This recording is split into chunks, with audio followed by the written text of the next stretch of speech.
प्रियजनों राधे राधे, जय श्री कृष्णा। मैं हूं चाणक्य राज भारद्वाज और आप देख रहे हैं राशि ज्योतिष दर्पण मन का सुख जीवन का। प्रियजनों, मैं चर्चा कर रहा हूं मासिक राशिफल के रूप में मई 2024 के राशिफल की। मई 2024 का राशिफल कैसा रहेगा 12 की 12 राशियों पर, इसी विषय में मैं विस्तार से चर्चा कर रहा हूं। और आज जिस राशि के विषय में मैं चर्चा करने वाला हूं प्रियजनों, वह है तुला राशि। मेरा ये राशिफल लग्न और राशि दोनों पर आधारित है। इसको और मैं स्पष्ट यदि कर दूं तो आपकी जन्म कुंडली के पहले घर या पहले भाव में यदि 7 नंबर लिखा हुआ है तो आपकी तुला लग्न बनती है। यह वीडियो आपके लिए है। और यदि आपकी जन्म कुंडली के जिस किसी भी घर या भाव में चंद्रमा विराजमान है और वहां पर 7 नंबर लिखा हुआ है तो यह वीडियो आपके लिए भी है, क्योंकि आपकी राशि तुला बनती है।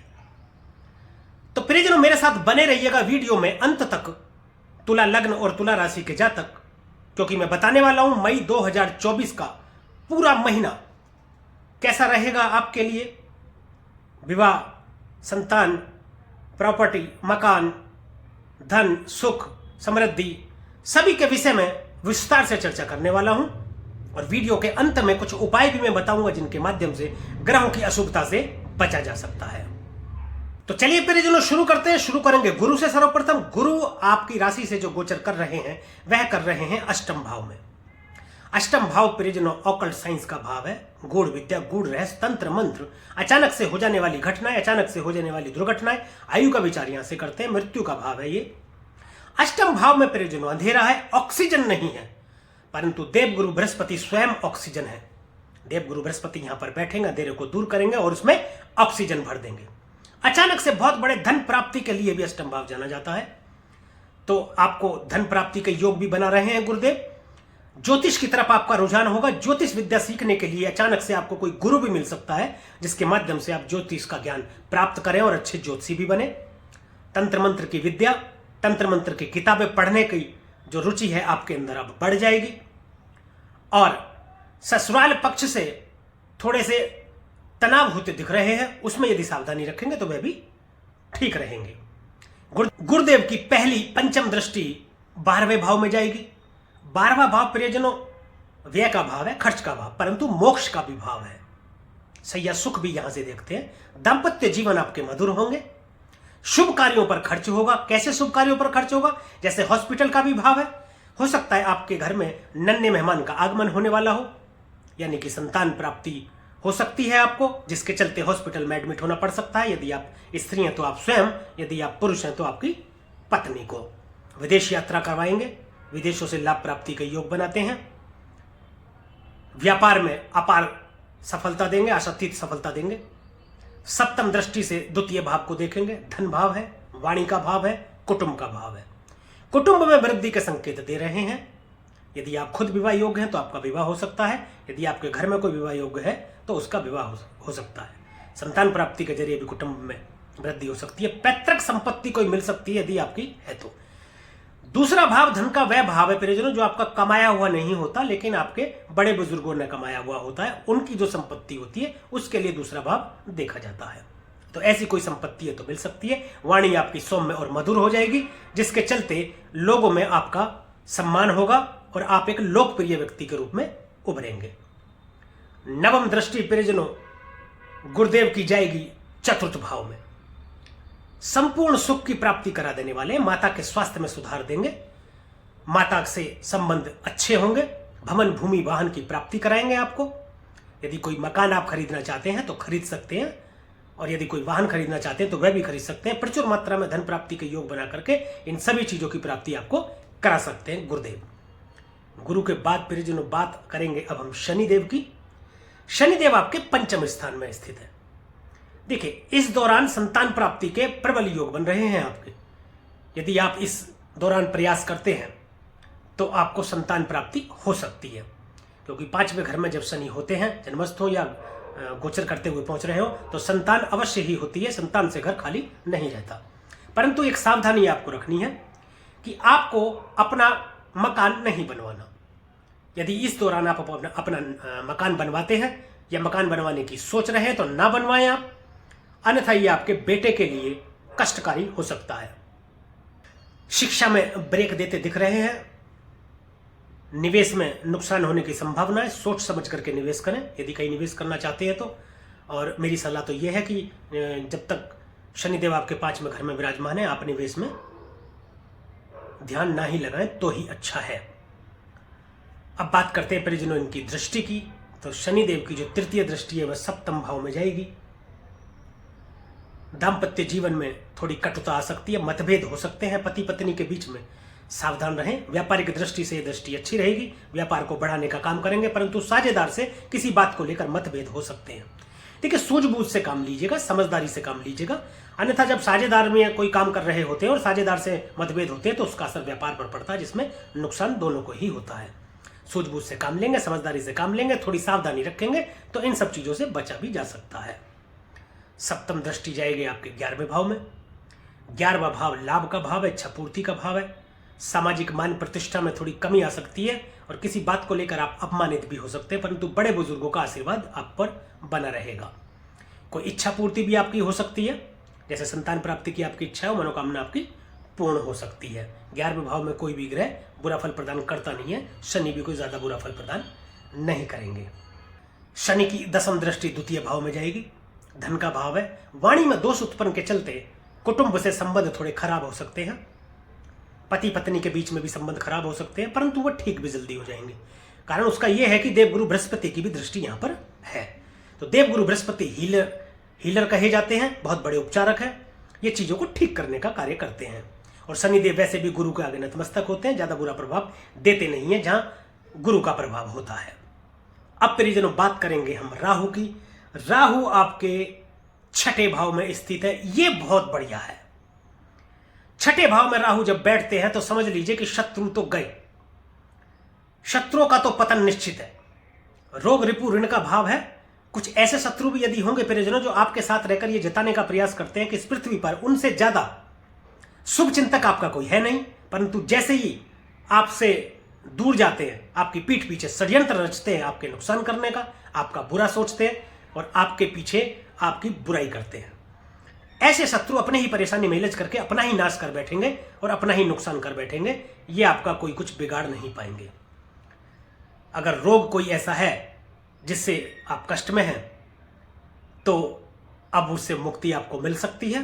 ऋण यदि आपने कोई ले रखा है या लेना चाहते हैं या लेंगे अभी व्यापारिक दृष्टि से, तो वह भी आपका आसानी से उतर जाएगा। राहु की पहली पंचम दृष्टि 10वें भाव में जाएगी। 10वें भाव में राहु की दृष्टि उत्तम, परंतु पिता से संबंध थोड़े खराब हो सकते हैं। व्यापारिक दृष्टि से बहुत ही उत्तम, व्यापार को इतना बड़ा कर देंगे कि शायद आपने कल्पना भी नहीं की हो। कि राहु को थोड़े में संतोष नहीं होता, राहु को चाहिए तो बहुत बड़ा चाहिए। राहु एक ऐसा ग्रह है जो अर्श से फर्श तक और फर्श से अर्श तक ले आता है और ये अचानक से कर देता है। परिवर्तन का भाव है। कार्य क्षेत्र में दृष्टि डाल रहे हैं तो आपके कार्य में बदलाव कर सकते हैं।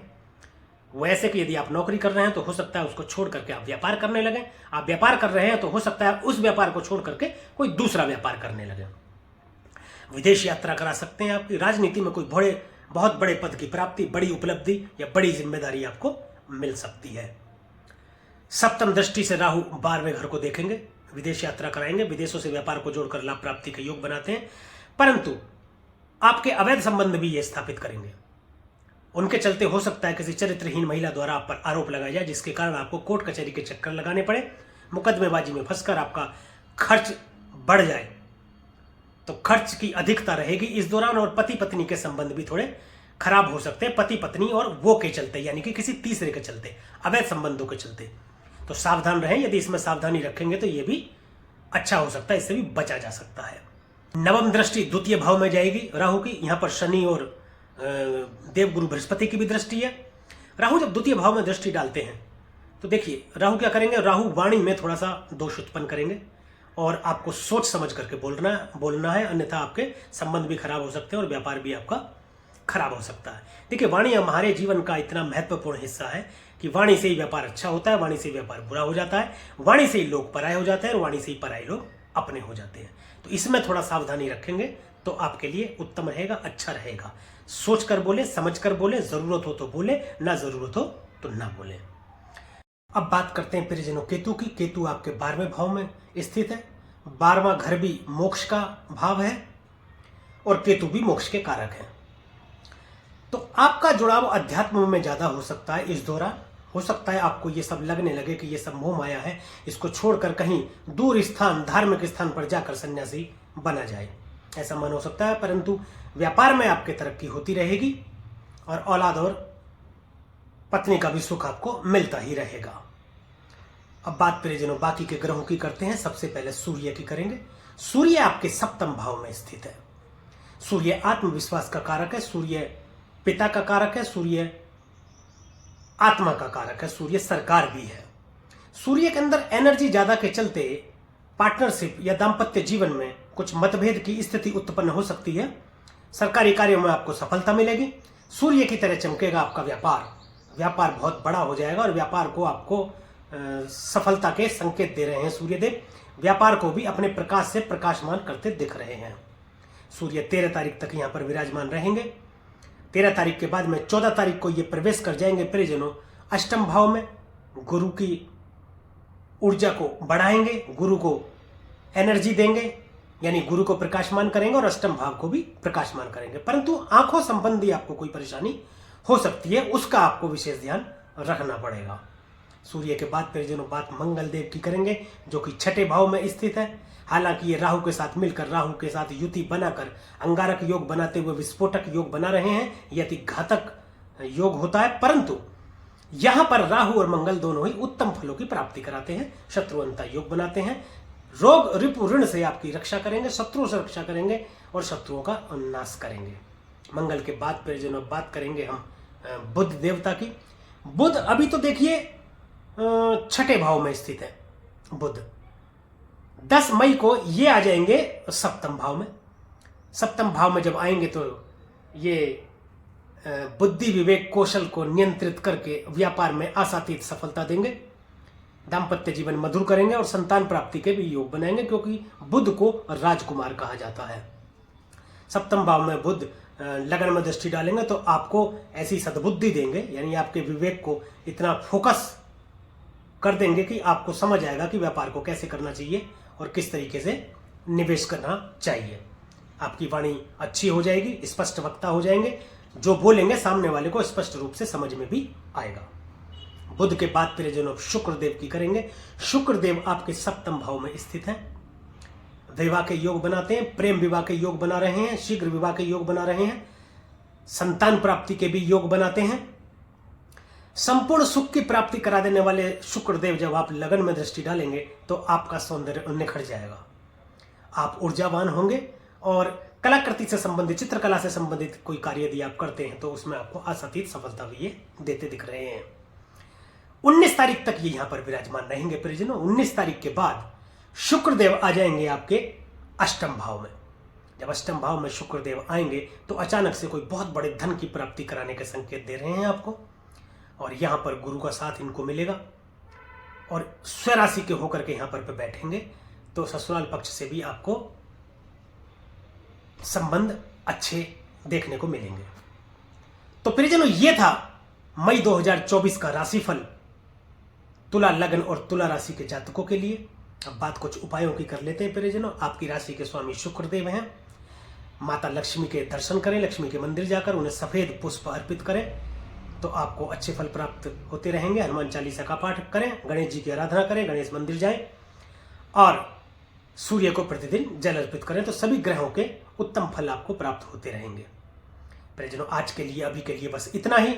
यदि ये वीडियो आपको अच्छी लगी हो, दी गई जानकारी से आप संतुष्ट हो तो कृपया वीडियो को लाइक करें, शेयर करें और कमेंट करके जरूर बताएं कि मेरे द्वारा ये फलित राशिफल आप पर कितना प्रभावी है। तथा YouTube चैनल को सब्सक्राइब करें और बेल आइकन बटन दबाना बिल्कुल भी ना भूलें, ताकि इसी प्रकार की और भी महत्वपूर्ण जानकारियां आप तक सबसे पहले पहुंच सके। अब मुझे दीजिए आज्ञा, मिलेंगे अगली वीडियो में। एक और राशि के विषय में चर्चा करेंगे, राशिफल मई 2024 की। तो तब तक के लिए परिजनों राधे राधे, जय श्री कृष्णा। और आप देखते रहिए राशि ज्योतिष, दर्पण मन का, सुख जीवन का।